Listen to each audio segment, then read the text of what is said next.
आदिवासियों के धर्मांतरण, चंगाई सभा, डीलिस्टिंग को लेकर जो है झारखंड रांची के जो दो युवा हैं, जिसमें सनी, टोपो उमराव और विकास, उदयपुर पहुंचे हैं। उदयपुर के बाद जो है पूरे मेवाड़ का जो आदिवासी क्षेत्र है वो वहां पर पहुंचेंगे। उसके बाद यहाँ पर जो धर्मांतरण हो रहा है उसको रोकने के लिए लोगों से मिलेंगे, प्रयास करेंगे। किस तरीके की मुहिम है आपकी और किस तरीके से जो इसको आप आगे बढ़ा रहे हैं? देखिए, मैं बता दूं, मैं यह मुहिम पूरे देश भर में 2018 से चला रहा हूं। राजस्थान का यह मेरा पहला दौरा है। इससे पहले मेरा दौरा छत्तीसगढ़, मध्य प्रदेश, असम, अरुणाचल, इस तरीके से मेरा भ्रमण चलता है। और इस मुहिम को लेकर के हम लोग लगातार संघर्ष कर रहे हैं। किस तरीके से जो है धर्मांतरण जो चल रहा है आदिवासियों में लगातार, उसको रोकने के लिए आप कर रहे हैं? क्योंकि यहाँ पर ये सवाल भी उठते हैं, एक आदिवासी नेता है, इनका कहना है कि आदिवासी जो है वो हिंदू नहीं है। देखिए, जो नेता के बात बोल रहे हैं, उस नेताओं को मैं कहना चाहता हूं कि वो भगवान बिरसा मुंडा का नाम बेच करके पूरे देश के आदिवासी को गुमराह करना चाहते हैं। ये भगवान बिरसा मुंडा का ये आदमकद प्रतिमा है, ये उलिहातू गांव का ही है। वहां पे ये जनेऊ है। तो उसके लिए मैं स्पष्ट करना चाहता हूं कि आदिवासी सनातन का अमूल हिस्सा है, अमुक हिस्सा है। भटकने वाले और भटकाने वाले सावधान। आप अगर अपने मूल जड़ से समाप्त हो जाएंगे ना, तो कहीं के नहीं रहेंगे। उसके लिए मैं स्पष्ट करना चाहता हूँ, झारखंड में बहुत सारी बातें होती है, तो मैं दिखाना चाहता हूँ कि यहाँ ये हमारी देवी है, कुल देवी है, यहाँ 7 त्रिशूल है। तो वैसे लोगों को मैं कहना चाहूंगा जो हिंदू नहीं है, तो फिर ये किसका है? ये चिन्ह किसका है? बताइए, ये सनातन का ही तो हिस्सा है ना।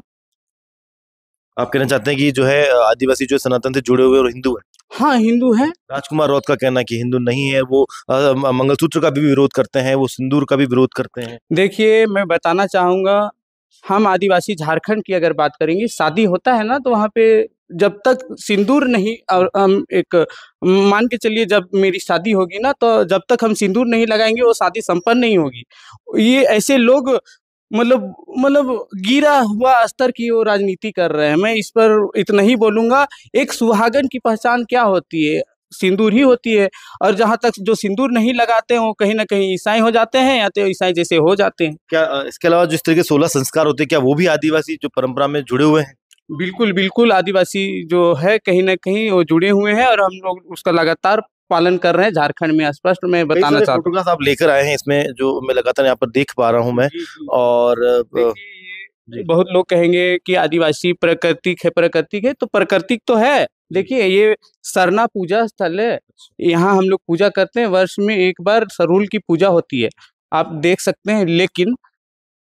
लेकिन मैं बताना चाहता हूँ, प्रकृति के साथ साथ अध्यात्म भी है, हमारे कुल देवी देवता भी है। और जो लोग बोलते हैं हम सनातन नहीं है, वैसे लोगों को तो फिर सनातन से जुड़े हुए मंदिर और अपने कुल देवी देवता का मंदिर फिर तो नहीं जाना चाहिए। आपका ये भी आरोप है कि यहाँ के जो आदिवासी नेता है वो झारखंड आकर जो है वहां पर जो है अपनी राजनीति चमका रहे हैं और उनको भ्रमित कर रहे हैं। हाँ, मैं बताना चाहूंगा, वो वहाँ पे जाके सरना कोड जैसे गंभीर विषय पर आदिवासी समाज को गुमराह करना चाहते हैं, और पूरे देश के आदिवासियों को, झारखंड के आदिवासियों को अलग करना चाहते हैं पूरे देश के आदिवासियों से। आपका इशारा राजकुमार राउत की तरफ है? उनके गैंग की तरफ है। मैं पूरा गैंग की बात कर रहा हूँ, केवल वो नहीं। वो केवल आदिवासी समाज का ठेकेदार बनने के लिए आदिवासी समाज को गुमराह करना चाहते हैं, और कुछ नहीं। झारखंड आते हैं वो? आता है। वहाँ पे कई कैंडिडेट उतारे हैं, वहाँ पे वहाँ जमानत जब्त हो रखा है उनकी पार्टी जो भी है, ए टू जेड जो भी। कितने टिकट्स, कितने वोट मिले थे वहां पर उनको? एक अभी हाल ही में उपचुनाव हुआ राजस्थान, और वहाँ पे उपचुनाव हुआ। यहाँ तो उन्होंने नहीं उतारा, हम यहाँ पे देखे कि उन्होंने उतारा नहीं, लेकिन वहाँ पे उतारा। मात्र 436 वहाँ पे जो है उनको वोट मिला।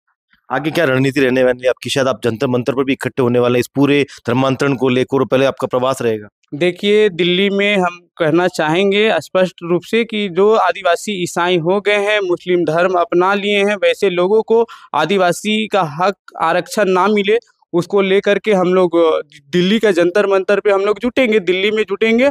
और जहाँ तक बात है धर्मांतरण का, राज्य में तो धर्मांतरण बिल पारित किया जा रहा है, उसके लिए सभी सरकारों को धन्यवाद।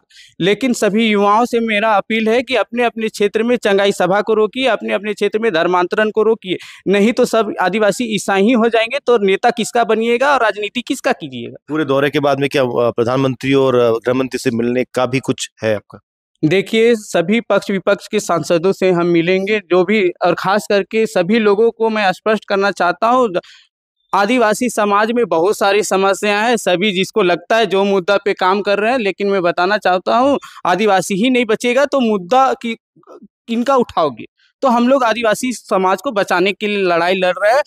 अगर जिनको लगता है आदिवासी हिंदू नहीं है, वैसे लोगों को मैं बोल दूं आदिवासी ईसाई भी नहीं है, और जो ईसाई हो गए उनको आदिवासी का आरक्षण नहीं मिले, ये कब बोलेगा, बताइए। चलिए, ये थे मेरे साथ में सन्नी टोपो उमराव, जो झारखंड रांची से हैं, अपना एक अभियान लेकर यहाँ पर चल रहे हैं और बता रहे हैं कि जंतर मंतर पर लाखों की संख्या में इकट्ठे होंगे। जितने भी आदिवासी नेता है, जो मंत्री है, उनके साथ जो है कहीं ना कहीं धर्मांतरण को लेकर, चाहे चंगाई सभा है या जिस तरीके से डीलिस्टिंग उसको लेकर इनकी बात होगी। रवि मल्होत्रा, पॉलिटिकल पंचायत, उदयपुर।